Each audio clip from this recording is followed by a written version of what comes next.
Hi, this is James Valvis, and this is going to be a new freeform. I have plans for a new opinion. There are actually a couple of them. One of them is going to be a something on being a house husband, and then maybe something else. But this one, while I'm getting my thoughts collected on those issues, I'd like to, just keep the ball rolling here and keep updating every day and see what happens. See what goes down. Anyway, this is July 19th, or at least it will be when I post this, or right around that, or maybe might be just a little bit before midnight. I don't know, but that makes it Tammy Barker Day. Tammy Barker Day, July 19th. That's my first girlfriend when I was 16 years old. My first girlfriend, the first girl I ever made love to. Um, it's a birthday, and every year on July 19th, I celebrate Tammy Barker Day. It's an easy day to remember because it's 2 months after my birthday. And um, Tammy and I dated for almost 6 months. And I pined for her for many years afterwards. I was in the army really, and I met my first wife really before I put Tammy behind me. I used to have her picture, and I kept it on my desk in my army office.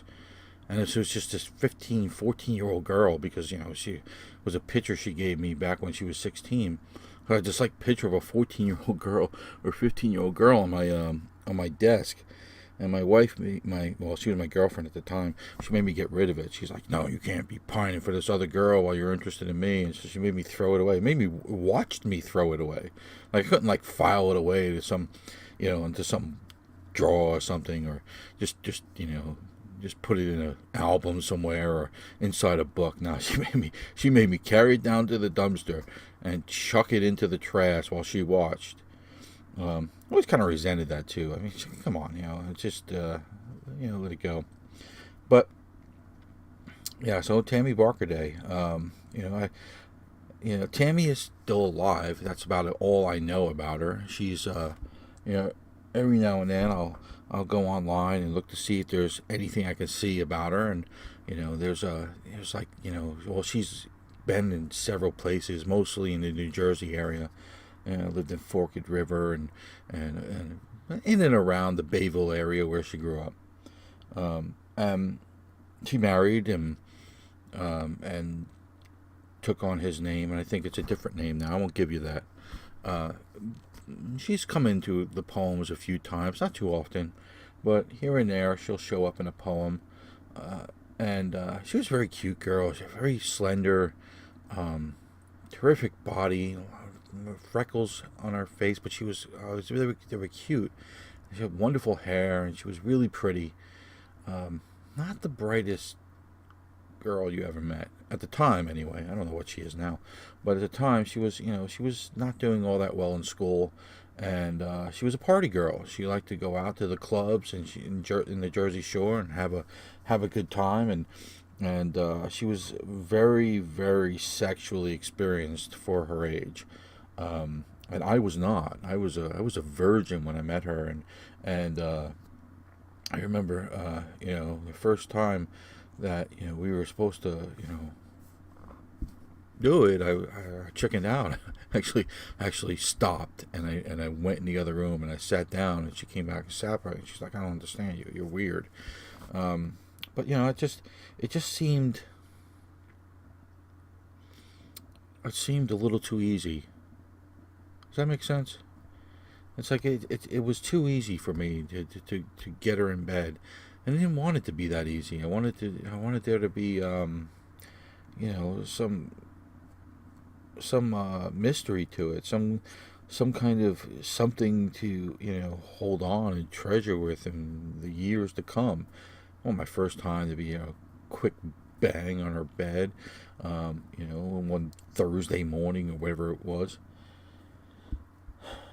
But it ended up being pretty much that anyway. It's just anyway. So today is Tammy Barker Day, and if you're out there, Tammy, I think well of you mostly. I wish we had not broken up the way we did. I did the breaking up, by the way. She eventually would have nothing to do with me. She was very mad at me. I had a crush on her best friend, and I, stupid, I was young. I told her I had a crush on her best friend. She freaking flipped out, started hitting me, which I probably deserved. Don't tell a girl that you're like, freaking, crazy about her best friend. It's just dumb. So, that's the first thing on my mind. She was an interesting person. We met at Burger King. I got a job. I left Jersey City and we moved down the shore. And while we were in the process of doing that, I had to pay off my tuition at St. Peter's Prep. My biological father stiffed me with the tuition, and I couldn't transfer out of St. Peter's Prep without paying the bill. They wouldn't give up my transcript, so I wouldn't have been able to go to school at all. I would have had to drop out. And so I was working to pay off those bills, and I met Tammy there at Burger King. And I remember she was the first person I met there. She took me. I had dining room. I was given dining room, and all the new people were given dining room. Let's just go around the dining room and clean up the trash that people leave around. And and so the first thing she did ever was like tell me how to like wipe down a table. Like, this is how you wipe down a table. You take the rag and you wipe the table like this. And I'm like, oh man, really? Really? I can't be this stupid. You can't think I'm this stupid. I'm like, I'm waiting for the special table wiping move to come. No table wiping move, man. I was just wiping down a table. Oh man. So, I wiped down the tables. I took out the trash, that kind of thing, and eventually, like I said, I liked her best friend. I didn't really like her, but somehow, we got the people at work set us up, including Mary Ellen, which was Tammy's best friend. They set us up. They set us up as a pair, as a couple. And I was almost like kind of embarrassed. I thought she was too forward. I thought that she was too. I like more coy and demure girls, and she was very forward and very outspoken and very gregarious and just not really a good match for me in that sense, because I'm a kind of a private, laid back guy, and she was very out there and a nightclub person and wanted to have fun all the time, didn't want to study, didn't want to really make anything of herself. She wanted to live in the moment. And that was, fun for about 2 months, maybe. But I think I knew the whole time. It was like, this is not a good match, As much as I liked her, and I did like her, I cared about her a great deal. I came to care about her a great deal. She was a really fun, interesting person, and I still think about her all the time. I doubt she ever thinks about me. I mean, she went through men like dish rags. And just, I if she even remembers my name, I'd be surprised. If I walked by her, she wouldn't know who I was. Well, that's 95% of the people I knew back when I was, young. I don't look like I did when I was young. First of all, I'm too fat now. But the other thing is that I just don't, I just don't look like that anymore. And I don't know. I think about her usually around this time of year, or when I'm writing a poem and I need her to pull her in to a poem. But for the most part, that seems a long time ago now. If we ended up in the same room, I probably, in a lot of ways, when you read a lot of books and you read a lot and you get a lot of information, it becomes almost like you speciate. I had the same problem with a lot of my family, where I don't know what to say to them anymore. There's not a whole lot I can talk to them about. I can't talk to them about books. They don't read books, and I can't talk to them about great works of art. They don't pay attention to that stuff. Their politics is on the surface and usually just about what benefits them, or what is the present hysteria in politics. There's no depth to it at all. And then you go and look at just in their lives, and they're making catastrophes of their lives. I mean, they're not even interested in sports or having some hobby that is fascinating or something. They basically watch TV and kick around with the family, or do drugs, or with the exception of my brother. My brother's the only one I don't feel that way about. Um, Otherwise, it's pretty much universal, and for the most part, I don't have any contact with any of them. I just quit on it all because it just isn't anything there. There's no joy to be had there. There's no even if you got around the fact that a great many of them are just really problematic in a lot of ways.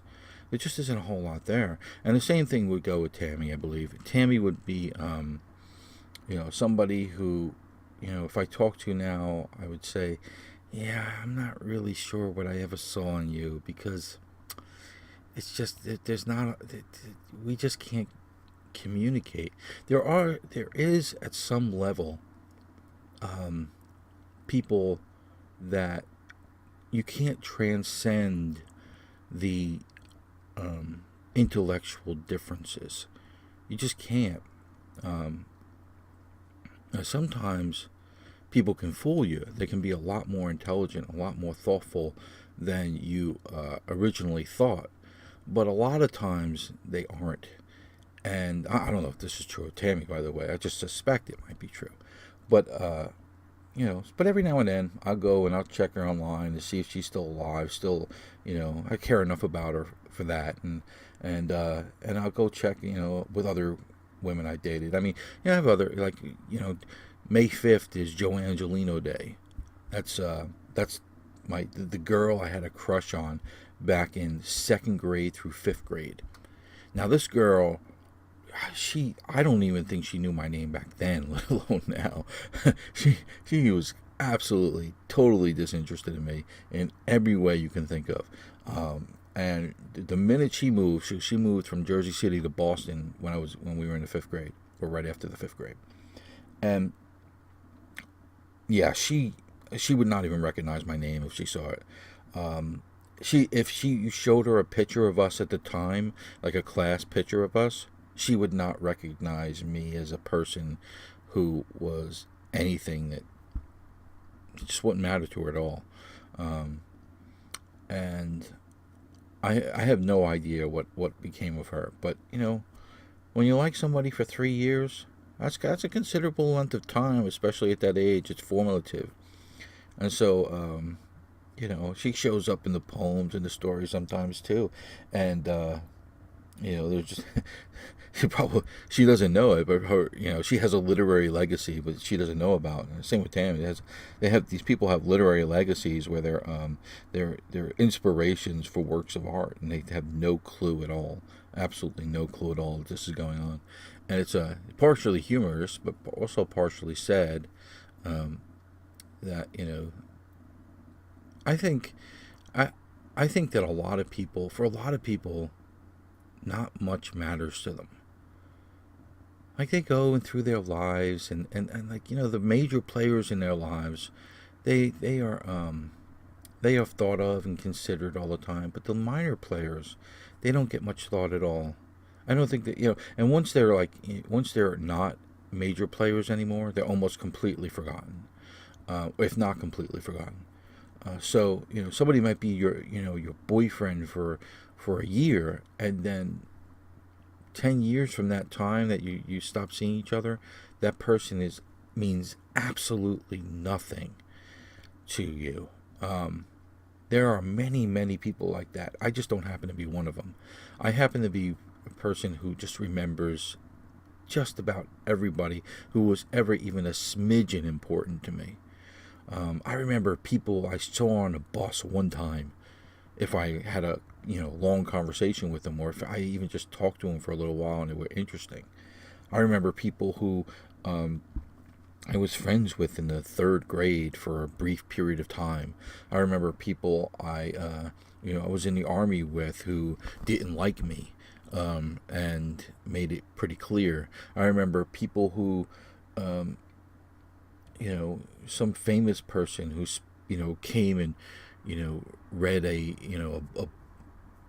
book, or, from their book at a bookstore I was passing one day. I remember just so many people and so many different levels of emotion in them. Let me tell you something. All art begins and probably ends with emotion.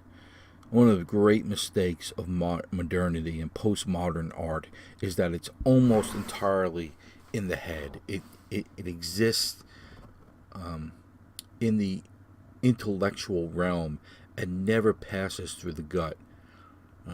Sometimes you start to think that these people just don't have a gut. They're almost disembodied people. They're pure intellect. And while that can be interesting in a kind of crossword puzzle way, it's not especially artistic. Art is the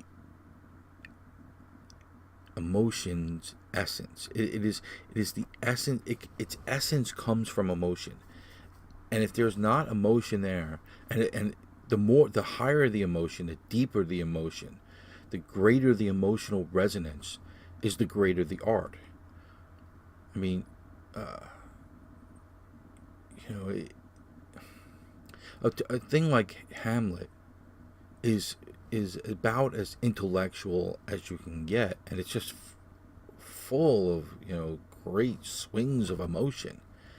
And yet Hamlet is probably the epitome of an intellectual. I mean, he is the intellectual. It's one of the reasons why intellectuals love to play so much, is that he is an intellectual. He goes back and forth to be or not to be. It's an absolute intellectual question. He's sort of struggling with the realms of existence and whether it's worth it or not, and he's questioning it back and forth, and he's going back and forth with himself, and it's the mind arguing with itself over and over again. That is extremely intellectual and head-based, but you still have these just immense amount of emotion in the art, and without that it would just be an essay on the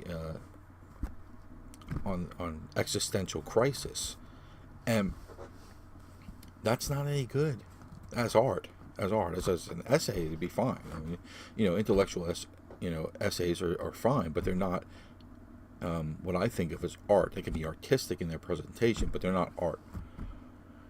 So anyway, Joe Angelino Day, May 5th, whereas Tammy Barker Day is July 19th. There are a couple other days. I'm not going to share those days. I tend to celebrate those days with like a rare steak or something when those days pop up. But there are a couple other days in which I dated or married or had some kind of long relationship with a person, and I celebrate that person. It's their birthday. I celebrate that person usually by ignoring them as much as possible, especially one case I'm thinking of. It is not my ex-wife, by the way. So the channel. I think about the channel all the time now. What I can do with it, how I can bring more people into it, and one of the things I need to do is just open it up to a greater audience. Right now, the problem I have is that my ideas and my political affiliations and the way I see the world is at odds with a lot of people in the arts. Not all people, and not everything that I believe. Certainly not everything. 90% of what all Americans believe, we agree on. 90%, but that 10% is challenging to bridge that, because a lot of people, they just don't. They don't want to accept that there are people who think differently than they do on abortion or on school vouchers or whatever it is. But one of the things I want to do with the channel is somehow get the gaming in there. I mean, there's a reason I call myself Gamester Poet, which is not the greatest name in the world. It's a spur of the moment thing. You choose a name. I'm like, I don't want to use my real name, so Gee, let's see. I'm a poet and I play games. So maybe gamester poet. Yeah, it's just a bit. It's terrible. It's like one of the. It's just horrible. But I'm stuck with it now because people know me as gamester poet, and especially in the gaming world. Not so much in the literary world. In the literary world, I'm known by my name, but in the gaming world, I have some people out there who just know me by that name, and so. But I have to. I think I have to buy a camcorder. I tried to. I tried to use my phone to take video, and that failed. I just failed. I have to do a review of my arcade machine, which is an incredible machine. I spent a lot of money on it. I'm not going to say how much, but let's just say it's twice as much as my first car cost. So it's considerable investment for entertainment purposes. And the whole time that I got it, I was thinking to myself, I should have a YouTube channel in which I just feature this thing, and I'll just play games, and people will watch by the hundreds of thousands, and I'll be a millionaire. No, I didn't really think that, but I did think that I would have this wonderful channel filled with all kinds of games, and I'll play them. And in a way, it's a nice thing because you have people paying attention to you doing something that you enjoy doing. And so it's not like, not only you're not just goofing off, you're actually building a brand with it a little bit. I don't know how much crossover there would be with the literary work and with the, the gaming stuff. Probably not too much, but maybe some. Let's say, 5-10%. Maybe some people just, like, wow, I just never knew poetry was this cool. And then, you bring in, 300-400 more readers to poetry. That'd be great. That's terrific. That's a positive step in the right direction. About as much as you can hope for in these days, because poetry is on the outs, man. Poetry, even poets don't read poetry anymore. I mean, it's a tough sell. It is a tough sell with anybody anymore. You go around and you say, oh well, I'll put up this channel and people will come and they'll be excited to hear me read my poems that they've been telling me they love for all these years. And they don't. With a couple of exceptions, not too many, but with a couple of exceptions, nah, it's not happening. The people who, bragged about, oh, I love your work, Jim, I love your work, they're gone. They don't have anything to do with it. You say you got an acceptance, they roll over it, click, like. But man, you say, here's a poem, it'll take you, and it's like 2 minutes long, they don't want any part of it. That's 2 minutes that they could be, picking their nose or something. They just, they don't want to do it. And so poetry is on the outs, man. It's really on the outs. And I've been thinking about it. I've been thinking, why is it so unpopular? Because it's not unpopular in a rational way. Even it's unpopular in a super rational way. It's unpopular in an emotional way, where people have a visceral dislike for it. Even intellectuals, I get in conversations with people, and they find out that I hold some conservative views or I hold some non progressive views, and then all of a sudden the insults to poetry start coming out. It's kind of like, as soon as like they find out that you're not a Democrat, or you're not you're not voting for Hillary or whatever it is, then all of a sudden they decide that it's okay to call you the N-word, or it's okay to mock you for being fat, or it's okay if you're Sarah Palin to say to call you this or Ivanka Trump to call you a cunt or whatever. These are horrendous names to people, but they just accept it. It's just, and you start to realize that, well, with their own side, they hold back and they say, oh, that's very nice. You write poetry. How sweet. Oh, I wrote a poem once. They do that with their own side. But when you're not on their side, you see the contempt that they have for the art when you're not on their side. And it's not something, it's like, I would never go to a person I disagreed with and call them, disgusting whore or something, or I would never call them, a racial slur or something. Just because I just don't think like that. It doesn't enter my mind. I would never call somebody, or make fun of them for, call something gay, or call something, or say that, you're sucking off, whatever. Because it's just not something I, think of when I think of a slur.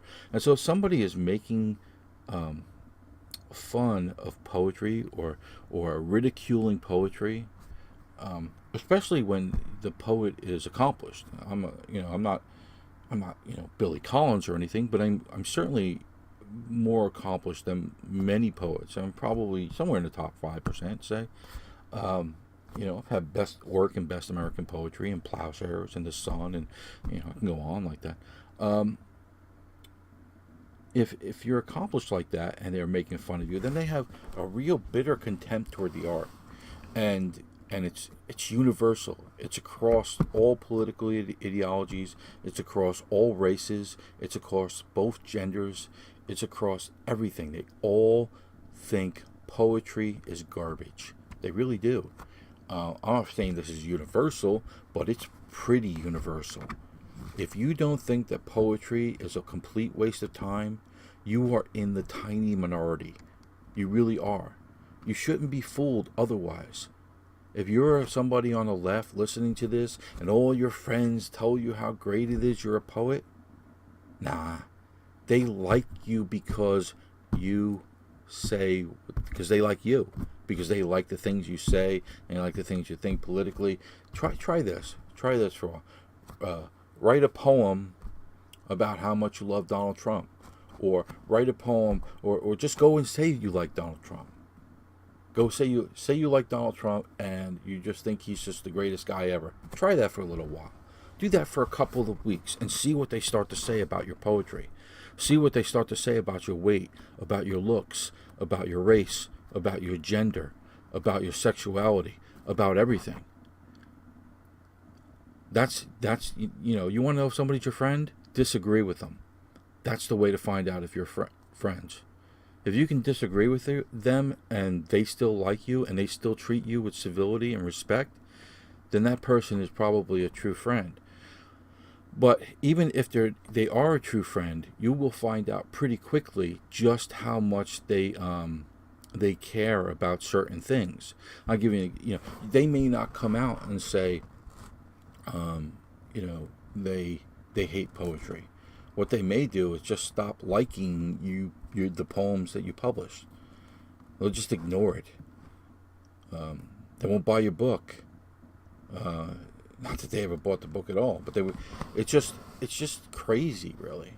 You think that these people who say, well, sometimes people will say things that make them seem good. Like they'll say they like a intellectual pursuit like poetry because it seems like something they should be. A civilized person should care about and like poetry. But for the most part, I know a lot of people, and I'll tell you what, I've known a lot of people anyway. I don't know many people anymore. I keep mostly to myself anymore.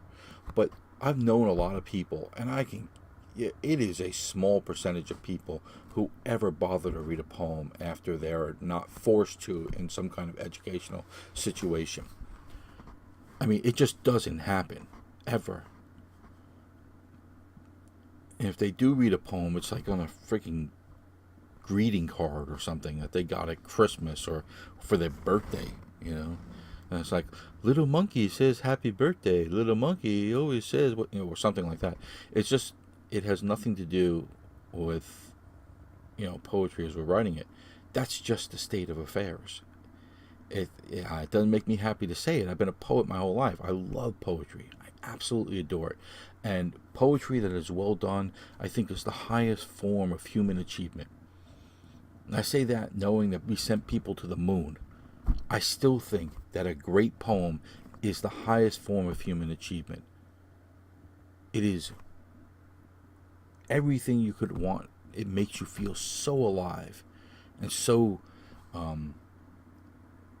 you see the glory of humanity in it. Whereas when I see people going to the moon, what I see is the fragility of man.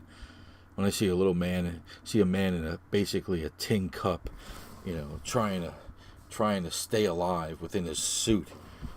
What I see is, wow, we are just meant not to go very far, aren't we? But when I read a poem, I'm lifted out of myself, and it's one of the reasons why I'm religious. And I say that word specifically rather than spiritual. I am religious. I should talk about the difference between those two, because these days you get, well, I'm very spiritual, but I'm not at all religious, because religion's gotten this bad connotation. But I am not spiritual. I'm not. I would like to be spiritual, but I'm not. Most people are not spiritual. It's a self-flattery to call yourself spiritual. I'm spiritual. I feel so much spirit. All around me is spirit. Nah, you're not spiritual. I've seen you. You go about your workaday business just like everybody else. Most people are not spiritual. That's why I think religion is important. Because a religion forces you to take time away from the material and to look at the spirit. It forces you to do that. And I'll get into that at some other later day. I don't want to sidetrack there. I'm going on my little rant here about poetry. So I just, look, I really, to bring a couple hundred extra people into poetry, that would be a good thing. That would be a noble accomplishment for this channel. Even if those poets are people who appreciate, but just appreciate it a little more, and just respect how difficult it is, and how great it is when it's done well, and to respect the people who do it well. That's not common enough opinion in our society. You have a lot of people who say things because they think it sounds good, but then you find out, like I said, you always find out how people are when they're angry, what they really think when they're angry, and that filter is gone. That filter that says, oh yeah, because in their when they have the filter, they'll give lip service to something. They'll say, oh yeah, poetry. Yeah, I like Edgar Allan Poe and Shakespeare, and yeah, I always liked poetry. And I wrote 16 poems when I was going through my divorce, and I just felt this flood of emotion come out of me, and I just had to get it down in verse. I just had to write it down in broken lines, and then I felt sated. I felt like, oh, I could go on now. That kind of crap. Those people. But when you then you say, I'm a poet. I write a poem a day, or I have written a poem a day for years, or for months at a time. I write a poem a day, and they're like, why?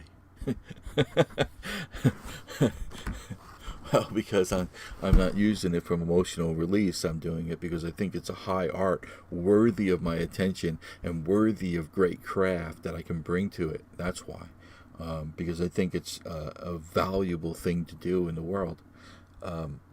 And that's not something that, they get necessarily. And when they're angry at you, what they say is, oh, you're such a loser. You're such a loser. If you were a real writer, you'd have 17 novels by now. You'd be somebody great, like I don't know, Debbie Makeham, or maybe Danielle Steele, or somebody great like that. Somebody making millions of dollars, and instead you're just a schmuck.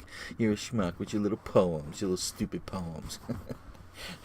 I get that quite a bit, especially on Twitter. I mean, they love to attack me for being Catholic, fat, and a poet. Those are the three things they attack me on mostly. When they're not attacking my family, they'll say, oh my God, I feel so bad for your wife and daughter to have you as a husband and father.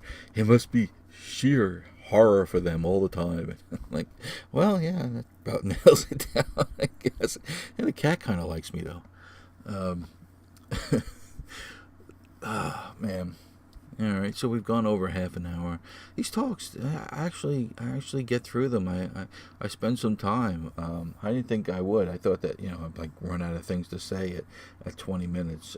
But this is how I am. Like when I'm in the car with my wife. My wife doesn't talk. She just listens, and this must be what it's like for her. Just to constantly hear me babbling on about. I tend to talk about the same kind of stuff, so it's like poetry and sports and literature and some politics in there, and basic psychology and philosophy and history and all that kind of stuff, all the stuff I'm interested in. But it kind of flows for me. I don't really have a hard time with it, except for the uhs and the ahs and uhs and the knows and if you know what I means and all that stuff. So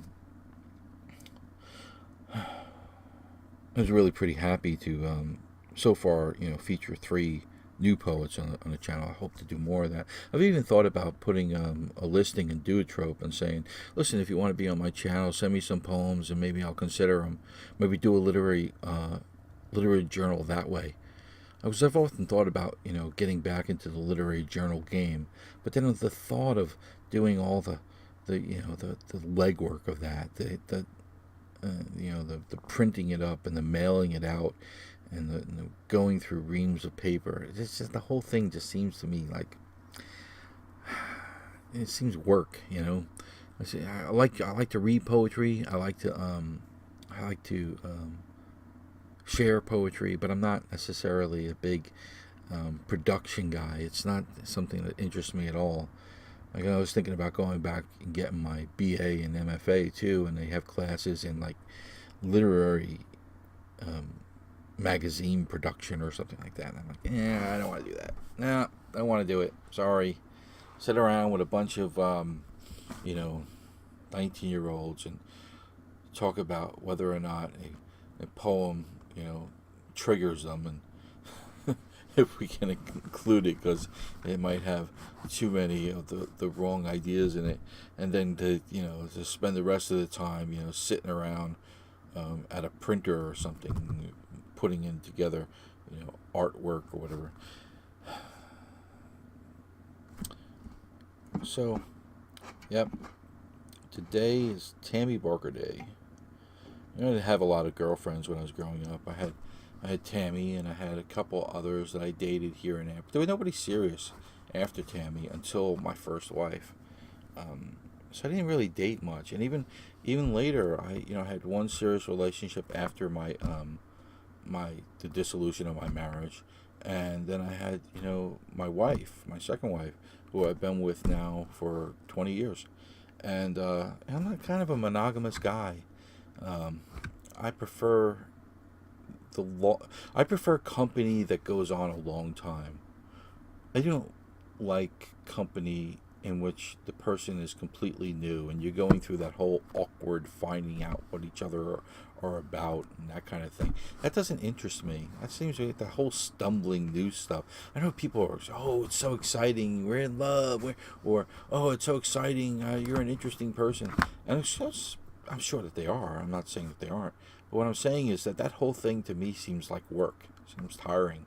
Seems like, like putting together a literary magazine. I'd much rather get to the depths of a person and find out more about them. That to me is really interesting. And I find my wife more interesting now than when I first met her, because she's more interesting now. She's a more interesting person, first of all, but also I know her so well that I can find out the nuance about her. I can find out the smaller, ever smaller details about her. And a lot of people are not that way. When they get to that smaller details about people, they get bored and they go off and they do their their thing, whatever that thing is. Why so many marriages ended divorce? Oh, we just drifted apart. No, they didn't drift apart. You're just weak-minded. You're weak-minded. You didn't care enough about that individual to find out more about them, to find out the corners of them, to sweep out the hidden spaces of them. That's where the music is, though, man. That's where the beauty is. That's where you go when you really, really care about something. You go to the very extremes of it, and you find out. That's why I want to be as a poet. I want to go to the very extremes of poetry and find out what does it mean to like really be good at it. To be really good at it, not just okay at it, but really good at it. yeah, a lot of people settle for good, or they get bored after they get good and they go on to the next thing. And I guess we all do that to some degree with some things, you know. When I'm playing Donkey Kong, I get a certain level of good, and then I go play another game, you know, because I don't really want to hold a world record in Donkey Kong. I don't want to be the king of Kong. It's just not something I want to spend my life doing. And you would take your life too, by the way, to get that kind of. You'd have to spend hours and hours and hours and hours playing this one game in order to get good enough, maybe, to be a Twin Galaxy guy for that game. And it's just not something that, you know. So we all have that in our lives, where we have this filter that says I'm not going to go any further with this because it just doesn't interest me any further.